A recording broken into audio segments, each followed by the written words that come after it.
idea of where you're from and your situation and why you're taking IELTS? Because now you're in Brisbane, aren't you?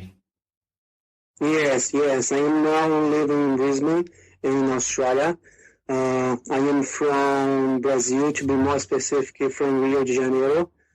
So you're looking to stay in Australia, and the IELTS was part of that process. Is that right? Yes, that's right.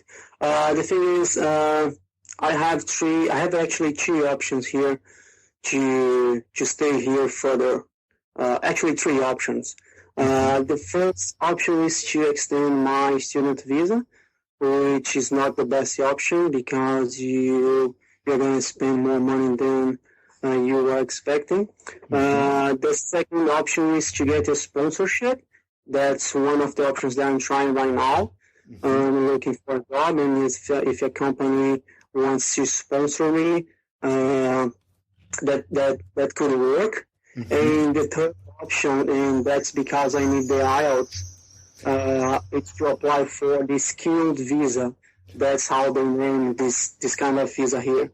I need to score 7 in each band, to be able to apply for. Right, I see. So this is like a option B, backup plan for the skilled visa. Yes, that's correct. That's like plan B. Right. Right then. Okay. So could you tell us how you prepared for the exam and what you did for each section? Like, how did you prepare for the speaking? You've got quite a very high level of speaking. So how did you prepare for that part of the exam?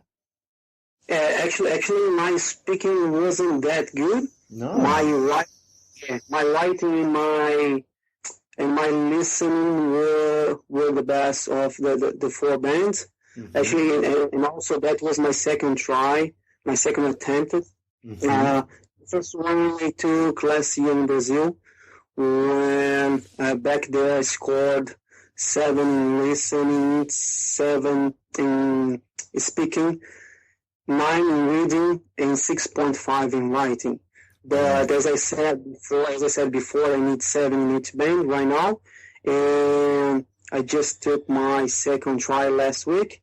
We scored 8 in listening, 8 in writing, 6.5 in reading, and unfortunately 5.5 in the speaking part. Oh my word, that's incredible. 5.5. I would put you way higher than that. That's crazy.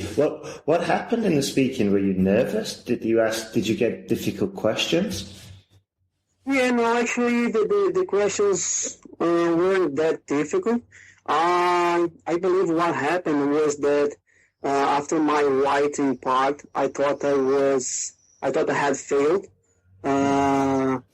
And I got a little bit disappointed, dismotivated. Yeah. And the second part, the speaking part was like 3 hours after the writing, listening, reading part. So I just, I got crazy a little bit. I see. That's the main reason why I scored. I got this score at speaking part. I see. So you kind of like got demotivated and almost threw in the towel and said, "Oh, there's no point trying because I've messed up the writing." Is that what you thought? Yes, that was my thought. But for my surprise, and it came totally out of the blue, I scored 8 at writing part.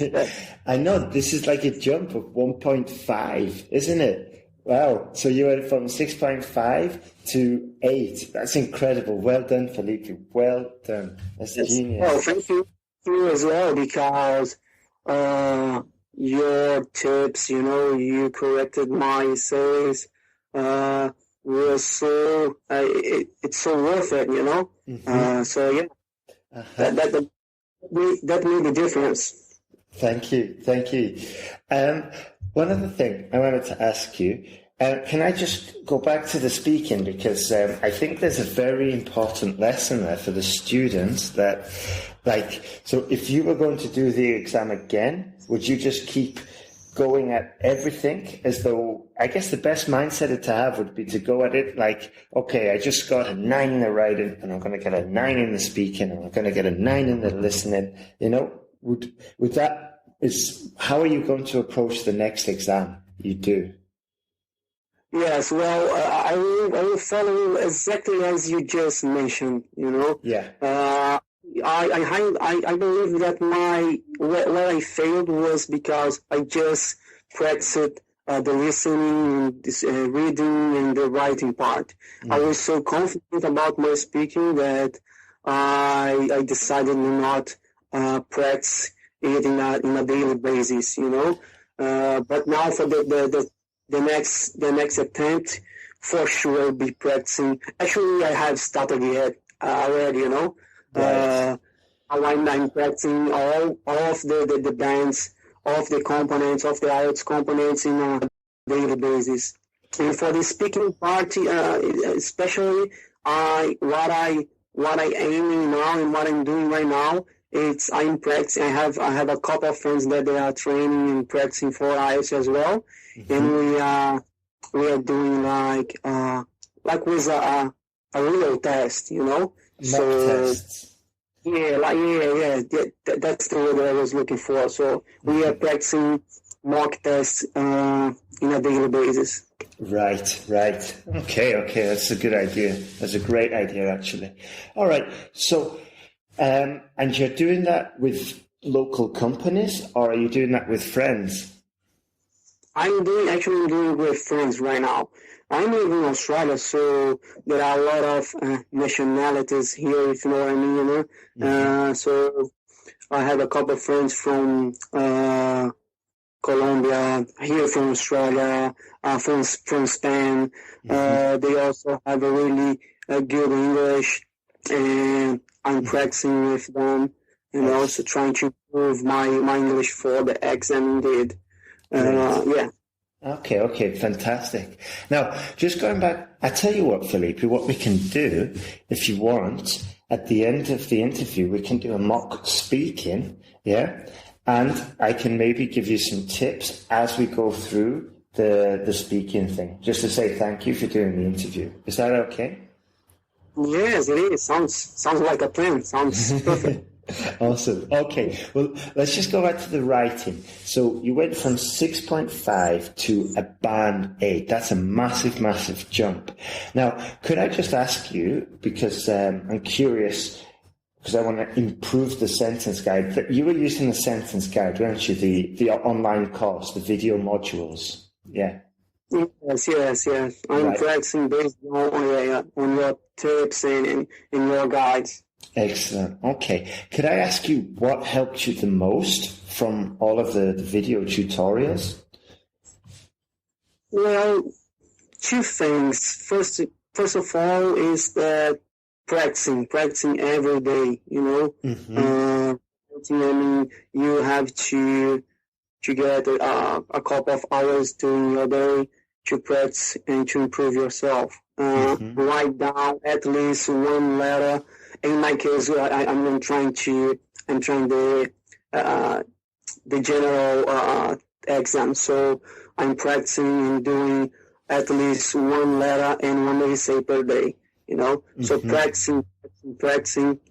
That's my piece of advice here. Yes. The second part, the second thing would be get someone to correct your essays. Right. Yeah.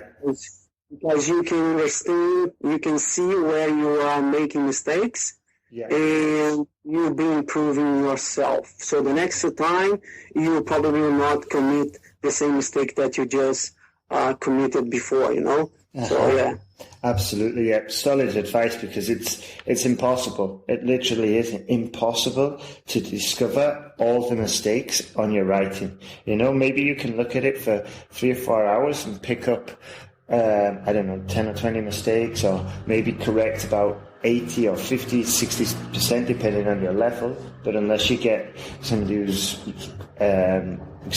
has experience in this, then it's really, really difficult to get any meaningful improvement. So yeah, that's solid advice, man. That's solid advice. Yeah.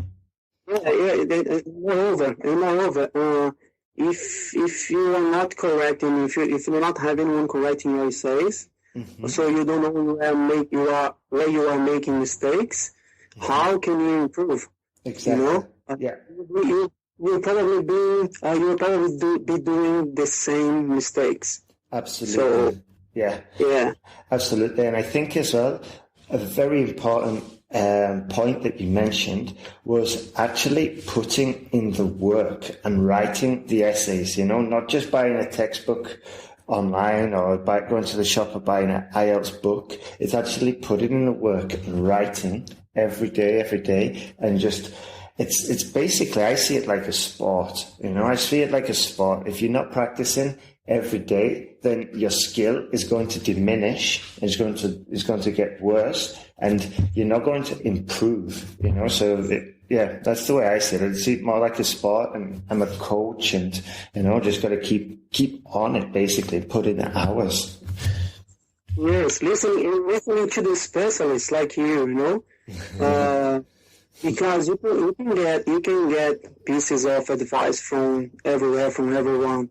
But you filter what kind of piece of advice that you are receiving, because it can drive you crazy. Maybe you have a lot of material, a lot of resource, but you are not focusing on where you should be, Yeah, absolutely. I've seen this so many times, and I get emails saying, Dominic says write it like this. Ryan says write it like this. You say write it like this, and it's just the same. If you're playing sport and you had 3 different coaches saying we're going to play this way, and then the other coach says no, we're going to attack this way, and the other coach says no, we're going to do a defensive strategy. I think the best way is just find somebody who you know, like, and trust, and you think's got your best interest, and then follow their advice, and if you can contact that person to get feedback, then even better, absolutely. So, sorry? I couldn't agree more. Good. And so, would you say you got the most value from the feedback, from the video corrections? Would you say that's where you got the most value in the course, or would you say some of the advice, or which do you think was the best for you? I would say that from the corrections from the feedbacks, Okay. It doesn't matter if you are a native speaker or native, you might fail in the exam because you don't know how to write an essay. So the feedback was the most important part for me. Excellent. Because I could really understand everything, how to structure my essay, all the sentence and the linking words, mistakes that I was committing, I was making. So yeah, the feedback was the most important part. Right, excellent. Okay, good. Right then, so now your plans are just to focus on the speaking, and I would suggest as well, maintain your writing and maintain your reading and listening. If you can, maybe do 1 practice exam a week or something like that. Maintain the other skills, but you're really focusing on the speaking and improving your speaking. Is that right, yeah? Yes, it is. I'm now focusing on my speaking, but I'm not avoiding the other components. I'm doing at least one. Despite I got all 8 in listening and 8 in writing, I'm still practicing these 2 tasks in a daily basis. So until I know I can get it. I will get there, but it's a hard work, you need to practice. You need to put yourself in a mood that states that you can do it. You know, Absolutely. but you need to practice. You need to work hard. Otherwise, you will not get it. Mm-hmm. It's not easy. It's not easy, but you can get it. Yeah, that's totally true. That's totally true. Okay then. All right, what I'm going to do now, Felipe, is I'll send you a typical task 2 speaking card, okay? And then I'll give you 2 minutes and you can prepare your talk, and then I'll ask some questions about it afterwards, okay? Is that all right? Okay, is that all right? Yeah, it is. Okay, here we go. Describe a museum that you have visited, okay? When you have visited, describe what you saw and how you felt after going there.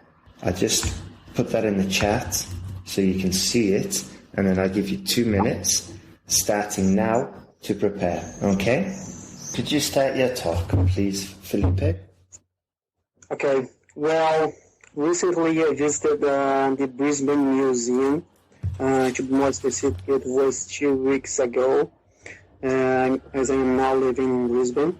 Let me guide you and try to give you a picture, a realistic picture. Mm-hmm. Brisbane Museum is a soaring and modern building, which is located in the middle of the city, next to a bus station. I had to pay $10 to get in there, so it wasn't that expensive. Once I got there, I saw historical items, unbelievable things from Australia history. You can go through many sessions there, like from that is history. That place smells history. So there is a really nice. Moreover, there is a really nice session called Dinosaurs, and it's quite new, and they are simulating dinosaurs there, the moves from the dinosaurs, and I got really impressed from what I've seen there. So yeah, it's quite overwhelming at the beginning, but when you start to go through the sessions, you feel that you are in another planet, because everything seems to be it's strange, you know. But I saw many picturesque things, and at the end, when I got the feeling that I could improve my knowledge in terms of Australia. You know, I could understand Australia's history. I could understand why some things are happening right now, because there is a connection with the past. And furthermore, the receptionist and all the staff, they are so nice. So yeah, it was unbelievable. It was a really good time. Here's my quick advice. Okay, so first of all, I'll just go through the small errors, and then I'll tell you what you did well, and then I'm going to ask you some more questions as though it was a part 3. Let's go look at the errors. I couldn't mark down them all, but you said at the beginning, I just got to Brisbane. This is what I heard. Maybe you said, I just got to Brisbane, but no, that was it. I just get to Brisbane. And maybe you wanted to say, I just got to Brisbane, but it wasn't clear and it sounded like an error. And then later, there's another error with get. You said, I got impressed, and you can't say that. You have to say, I was really impressed.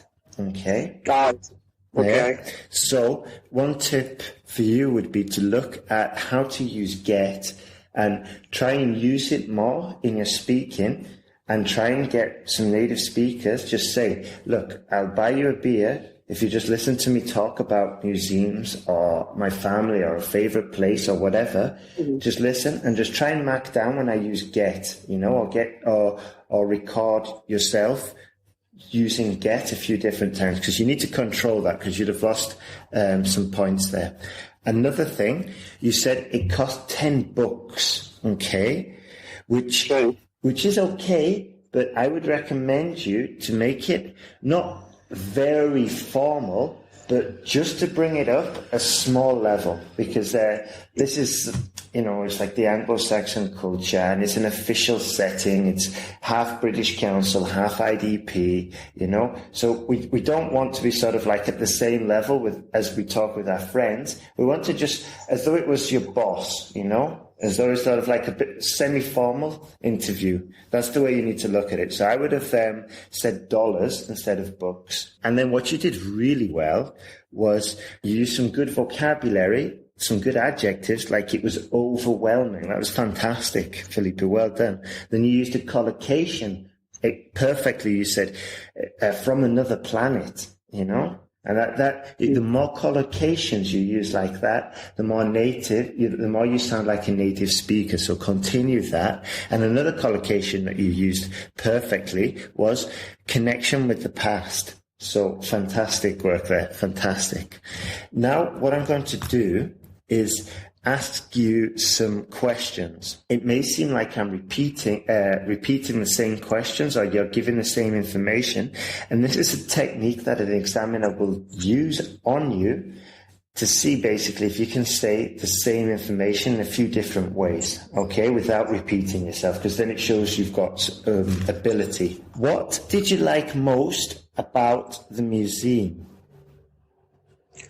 The museum, well, what I liked most was the dinosaur session. I was really impressed with that session because it took me to the past. I thought I was living in the dinosaur age, and I could be feeling I felt the atmosphere back there. So that's definitely was the session that impressed me. Right. Okay then. And why do you like? Did you like dinosaurs before going to the museum? Yeah. That's the kind of thing that catch my eyes. But I'm not really a historical guy. Okay. Which member of your family would you take to the dinosaur exhibition, and why? I would take my wife to the dinosaur exhibition there because she loves historical things like dinosaurs, and she's the kind of person that, well, actually she's studying geology right now, and she loves the these kind of things, So yeah. And your wife, does she love historical artifacts and geography and these types of this area of interest? Yes, she loves. Well, for example, when we are planning a trip, she always tries to take us to a historical place where you see a lot of arts or historical arts or pieces of arts items that will bring that will give her more knowledge, especially because she's following this career, So she loves it. Do you think museums should have a paid entry fee? Well, yes, I believe that they should have not an entry fee, but we should pay something because at the end of the day there is a bill to be paid, and there is a huge structure there. Everything is clean. Everything is so modern. There's a staff that that's taking care of everything there to make it working appropriately. So yeah, there's a fee is a fair thing to pay. I see. And what's the most you would have paid to go into the Brisbane Museum? Sorry, I didn't get your point. Okay. What's the most you would have paid to get into to enter the Brisbane Museum? Well, I paid $10, but I would pay like $30 at most. Mm-hmm. Worth it. I think worth it. Excellent, Felipe. You remembered as well to switch it from bucks to dollars, so well done. And you used a good expression as well. You said at most. That was good. I was expecting something like, well, personally, I think it would be worth up to $50 or $30 or something like that. Worth would have been a very useful word to put in there. Now, a good thing that I was quite impressed with was that you use reflective listening. Most of the time, if I asked in the conditional, you would reply in the conditional, so that's fantastic. Well done. I did hear you use impress. I think you used it about 3 times. You used it once in your task 2, and then you used it twice more in the task 3. Yeah. So be careful like that. If you can, I know it's really difficult, but if you think you're going to use a word that you've already used, try like the writing, like we do in the writing, try and think of a synonym, because we've got to show the examiners a range of vocabulary. Another thing you said in the second question was, it gets my eye. Yeah. And I think we were talking about the dinosaur. You said it gets my eye. The correct way would be, it catches my eye. Actually, I said it catches, but yes. Yeah, okay. Exactly. So it's going back to what we identified before with get. Get is really useful and it's very versatile, but in some cases we cannot use it. So it catches my eye. Another tip, which might be more difficult to implement, but it's definitely worth trying at least, is I heard words like things and stuff. There's lots of historical things on. Well done for using the adjective historical, very appropriate. But things is rather vague and a little bit basic. What could have we used instead of saying things? We could use items or pieces of art. Exactly. Items, pieces of art, artifacts, historical treasures, words like these, which is more specific. And then when you were talking about your wife, the first time you said she studied geology. Okay. It sounded like she studied geology. Maybe you wanted to say she studies geology or she's studying geology, but I heard she studied geology, which isn't good. We need to exaggerate that S. When I was teaching a while ago and I had to teach students the third person singular with the S, I always got them to say the S at least 2 seconds. She studies geology, and this way it's absolutely crystal clear that you have mentioned it. And it's important, because if not, it doesn't sound right. But later you did actually say it, and you said it correctly. You said, yeah, she loves. Yeah, she loves. She studied geology. She loves. You got the third person singular, but you didn't say she loves it.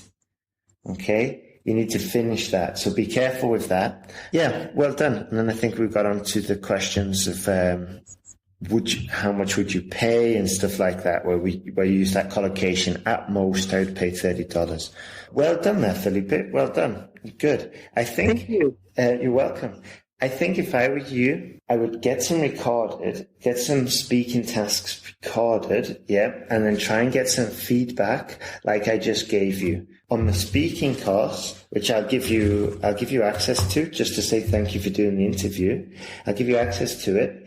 And you can see there the sort of like the structure for task 2 and some more tips and tricks and, just little things about how to close your task 2 and stuff like that. But also, if you were getting the full version, you'd get some evaluations where you can get your mistakes identified and stuff like that. Okay. But I'll give you access to that as soon as we finish the interview. Yeah. When is your next test? It's in 2 weeks, if I'm not wrong. Well, yeah, if I were you now, I would continue looking at the modules, the videos, and the sentence course. Also have a quick look at the speaking course I'll send you access to. Have a look at that, get some tips, and try and get full control of the verb get, because it's going to help you a lot. All right? So that's Okay. That's what I would say. All right then, Felipe. Well, thank you so much for doing the interview, and all the best for your next IELTS exam. Oh, thank you so much, and I wish you all the best with your project as well. And I hope to speak soon. Okay, Felipe. And give me an update on how the results go. Okay, I will. Thank you. Thank you, Felipe. Okay.